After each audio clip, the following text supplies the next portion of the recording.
Hello guys, I am Hitesh Tripathi and this is editorial video for problem D, permutation restoration from educational code versus round 131 rated for div 2. Before starting this video, if you haven't subscribed this YouTube channel Coding Talkies, you can just go subscribe this YouTube channel Coding Talkies Newton School and get the fastest editorial videos. Also, I have already uploaded editorial video for problem C, you can just go and check it. And if you haven't checked the Newton School pay after placement program yet, you can just go, in which they will train you as a full stack developer. And not only this, after that they will also get you placed in different companies. Fine. अब most amazing चीज़ क्या है कि that you don't need to pay one a single penny until and unless तुम किसी भी company में place नहीं हो जाते. ठीक है, तो अगर तुम्हें और जानना है या फिर रजिस्टर करना है, you can just go to the link in description. Now let's start with today's video, that is permutation restoration. Problem statement बहुत जनरलाइज सी है. ठीक है, मैं शॉर्ट में बता देता हूँ.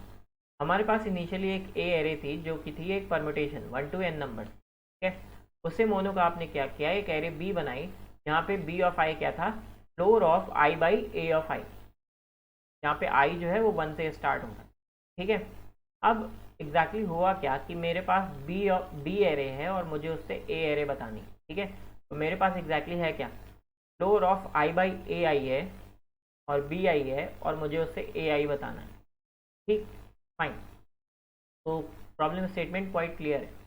तो प्रॉब्लम जो है वो मैथ से रिलेटेड है और इम्प्लीमेंटेशन है, ज़्यादा कुछ है नहीं. ठीक है, प्रॉब्लम ईजी है, लेकिन जो उसके पीछे की मैथ्स है वो थोड़ी सी कैसे तुम्हें फाइंड आउट करना है. तो बेसिकली अब मेरे ए आई टर्म्स मुझे गेस करने हैं. बहुत सारे यहाँ पे एक प्रॉब्लम में एक चीज़ और दी गई है कि यहाँ पे बहुत सारे पॉसिबल परमुटेशन हो सकते हैं, तो तुम कोई भी बता सकते हो. ठीक है, ए आई जो होंगे एग्जैक्टली होगा क्या. प्रॉब्लम मेरी कहाँ पे जाके टफ बनेगी, जब कई सारे इंडेक्स पे, ठीक है, कई सारे इंडेक्स पे ए आई प्लस 1, ए आई प्लस 3, काफ़ी सारे इंडेक्सेस पे मेरी सेम वैल्यू पी आई आ रही हो. ठीक है, कुछ वैल्यू आ रही हो और उससे मैं एग्जैक्टली बना नहीं पा रहा हूँ अपनी ए आई वैल्यू. ठीक है, यहाँ पे मेरा कुछ कुछ फंसेंगी चीज़ें. ठीक है, तो उसके लिए मुझे क्या चाहिए कि रेंज निकालनी पड़ेगी हर एलिमेंट, राइट. और रेंज में जो सबसे सही बैठेगा मैं उसको ए आई बना दूंगा. अब मैं एग्जैक्टली बात क्या कर रहा हूँ वो बताता हूँ. सपोज बी ऑफ आई मुझे एग्जैक्टली गिवन क्या है, floor of i plus 1 upon a i. मैं यहाँ पे आई को 0 से कंसीडर कर रहा हूँ, अगर तुम्हें 1 से करना है तुम वो भी कर सकते हो. ठीक है, फाइन. अब फ्लोर ऑफ आई प्लस 1 ए आई है. अगर मैं इसको ऐसे लिख दूँ कि b of I will always be less than I plus 1 upon a of I. That's right or not? ये चीज़ समझ में आ गई कि इसकी वैल्यू जो है वो मिनिमम क्या हो सकती है, i प्लस 1 ए आई. ठीक है, दैट इज कि जब वो पूरा का पूरा डिविजिबल हो. सपोज 6 अपॉन 3, आई प्लस 1 की वैल्यू 6 है और ए आई की वैल्यू 3 है. ठीक है, तो इसकी वैल्यू हो गई 2. बी ऑफ आई क्या होगा, हमेशा 2 से छोटा या इक्वल होगा. अब 2 से बड़ी वैल्यूज़ क्या क्या हो सकती हैं, 2.3 ले लो, कुछ भी ले लो. ठीक है, बट 2 से हमेशा छोटा या इक्वल होगा. ठीक है, यहाँ पे एक चीज़ मुझे ये मिल गई. यहाँ से मैं दूसरी चीज़ क्या लिख सकता हूँ, that a of I will always be less than or equals to I plus 1 upon bi. एक चीज़ मुझे समझ में आ गई कि कोई भी इंडेक्स का जो अपर बाउंड था वो फिक्स हो गया. यहाँ पे समझ में आ रही है ये चीज़ कि कोई भी इंडेक्स का अपर बाउंड यहाँ पे फिक्स हो गया. अब तुम एरे ए को जब निकालने चाहोगे तो a1 जो है वो always less then 1 plus 1 2 upon b1 होगा, राइट. ओके, अब जहाँ पे आई जो है वो 0 से स्टार्ट हो रहा है, ये मत भूल जाना. दूसरी चीज़ ये कि बहुत जगह पॉसिबल होगा कि जो बी ऑफ आई है वो 0 भी हो सकता है, राइट. जैसे कि तुम अगर टेस्ट केस देखने ही जाओगे तो यहाँ पे देखो बी ऑफ आई 0 भी हो सकता है. इन दैट केस जो तुम्हारा अपर बाउंड है, जब B of I is equals to 0 है, तो दूसरे उस केस में तुम्हारा बी ऑफ आई क्या हो, उस केस में ए ऑफ आई का अपर बाउंड एन हो जाएगा, क्योंकि ए एरे जो है 1 से n की एक परमुटेशन है. ठीक है, तो मैक्सिमम वैल्यू क्या है, n है, दैट्स वाई जो अपर बाउंड है वो n हो जाएगा। तो बेसिकली अभी तक हमने क्या किया, a ऑफ i का अपर बाउंड डिसाइड किया जो कि है i+1 upon b of i, where b of i does not is equals to 0 है, एंड इफ ऐसे लिख लूँ b of i does not is equals to 0, ठीक है, इनइक्वलिटी लिखी देखी होगी, and a of i will be less than equals to n when b of i is equals to 0। ठीक है, ये अपर बाउंड हो गया a ऑफ i पे। अब मैं a ऑफ i पे एक लोअर बाउंड डिसाइड कर लेता हूँ। ठीक है, सपोज मैं ith इंडेक्स की वैल्यू a ऑफ i निकाल रहा था। ठीक है, उसका अपर बाउंड मेरे पास पता है, उसका लोअर बाउंड मैं कहीं पे निकाल लेता हूँ। ठीक है, अब कई सारी वैल्यूज़ होंगी जिनका लोअर बाउंड रहेगा, कुछ अपर बाउंड रहेगा, तो जो क्लोजेस्ट यहाँ पे जो वैल्यू होगी वो हम कैसे कुछ करके गेस करेंगे। ठीक है, अभी मैं कर क्या रहा हूँ एग्जैक्टली, a ऑफ i का लोअर बाउंड और अपर बाउंड निकाल रहा हूँ ताकि मैं आगे इम्प्लीमेंटेशन कर पाऊँ। अब अपर बाउंड की बात करते हैं। मैंने अभी तक क्या किया, मैंने b of i less than equals to लिखा i+1 upon a of i, right. Okay, दूसरी चीज़ which will be always less than b of i+1, क्या ये चीज़ सही है? मैंने अभी ऊपर ही बताया था ये चीज़, b ऑफ i सपोज 6/3 था, तो लेस देन इक्वल्स टू 2 होगा हमेशा, 2.3 भी होगा, बट क्या ये चीज़ b बन सकती है? ऑब्वियसली नहीं, क्योंकि यहाँ पे हम फ्लोर की बात कर रहे हैं, राइट, फ्लोर लिया था। तो यहाँ पे तुम ये चीज़ लिख सकते हो दैट ये जो वैल्यू है तुम्हारी i+1 upon ai will be always less than b of i+1, equals to भी नहीं हो सकती क्योंकि हम फ्लोर की बात कर रहे थे यहाँ, राइट, ये पूरी वैल्यू। ओके, तो यहाँ पे हमने, sorry for background voice again guys, okay, तो ये जो चीज़ है, अब हमें एक और इनइक्वलिटी मिली जिससे हम कुछ ना कुछ लोअर बाउंड या अपर बाउंड के बारे में पता लगा सकते हैं। पता लगाते हैं, यहाँ पे लिखूँ मैं अगर इस इनइक्वलिटी को, इसके बारे में हम पहले बात कर चुके हैं, इससे हम ऊपर एक इनइक्वलिटी बना चुके हैं। ठीक है, तो ये वाली की बात करता हूँ, i+1 upon bi+1 will be always less then ai।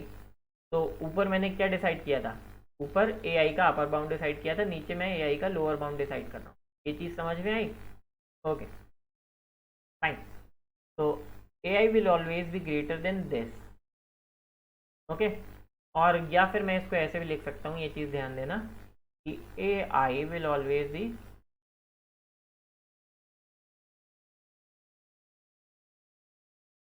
ऐसे लिख सकता हूँ सिंप्लिसिटी के लिए, क्योंकि जो ऊपर वाली इनइक्वलिटी है वो मेरी इस पे है। ठीक है, तो ai की वैल्यू भी मैंने सिंप्लिसिटी के लिए इक्वल्स टू या लेस देन में रख ली।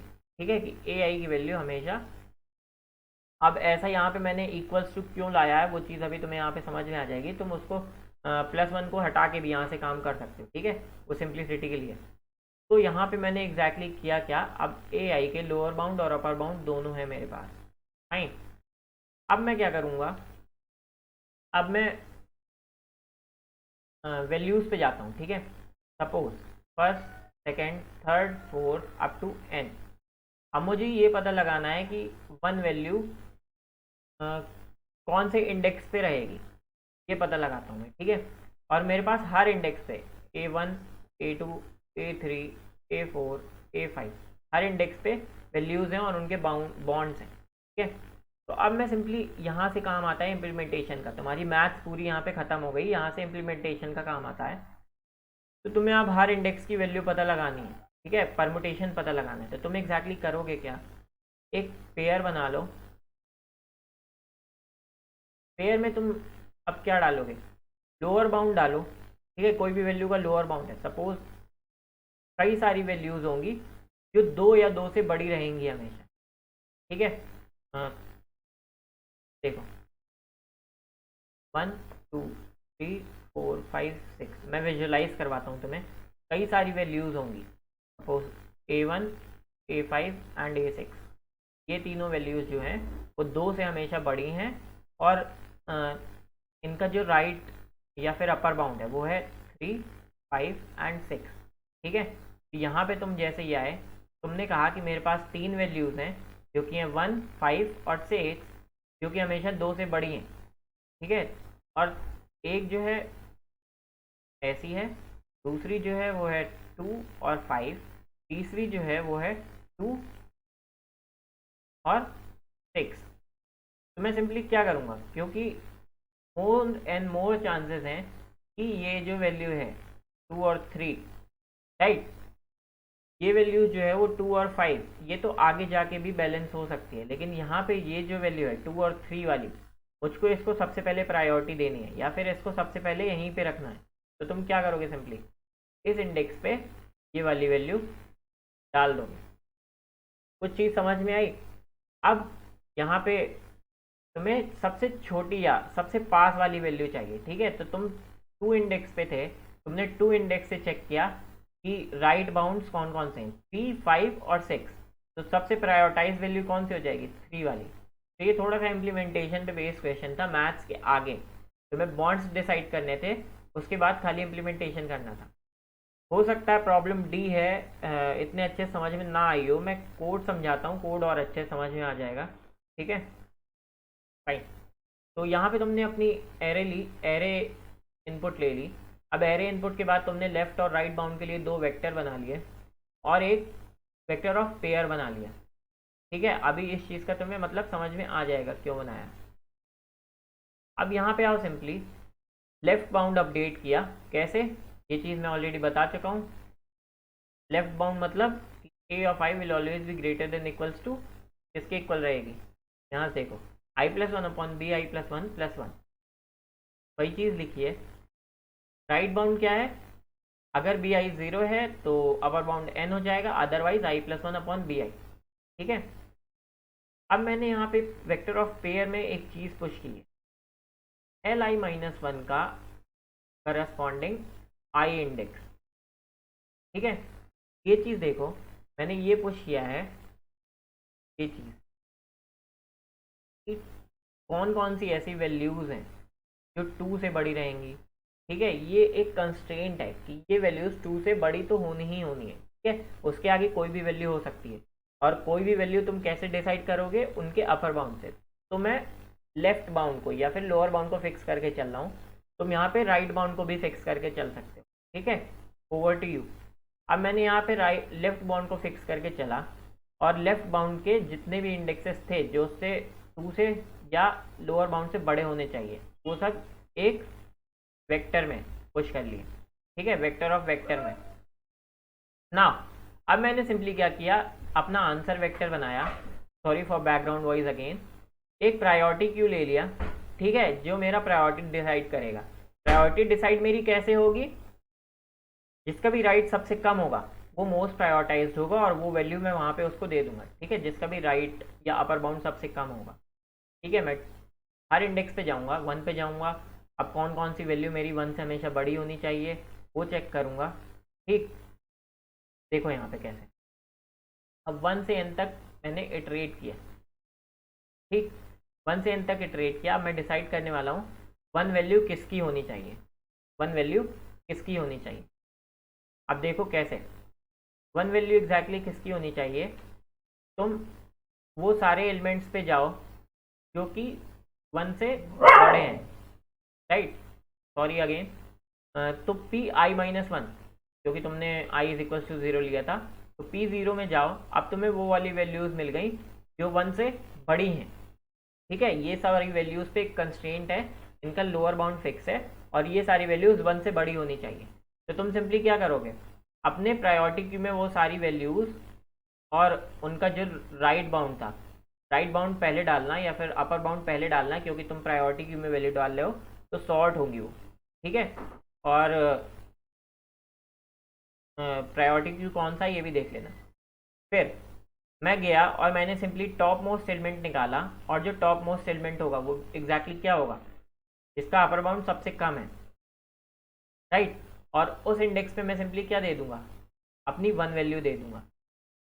समझ में आ रही होगी चीज़ें, आई होप। अगर नहीं आ रही, you can ask me in comment section कैसे हुआ। मेन पार्ट इसका जो मैथ्स था वो था। ठीक है, लोअर बाउंड और अपर बाउंड कैसे डिफाइन करने हैं, उसके बाद ये सारी चीज़ें सिंपल है, और इन द एंड तुम अपना आंसर वेक्टर प्रिंट कर दो। तो thank you guys for watching. If you have any doubt you can ask me in comment section again, and if you haven't subscribed this YouTube channel, just go subscribe this YouTube channel and get the most out of it. And if you haven't checked Newton School Pay After Placement program yet, you can just go to the link in description and check it, where they will train you as a full stack developer, and after that they will also get you placed, and you don't need to pay even a single penny until and unless you get placed in any of the company. Thank you guys for watching.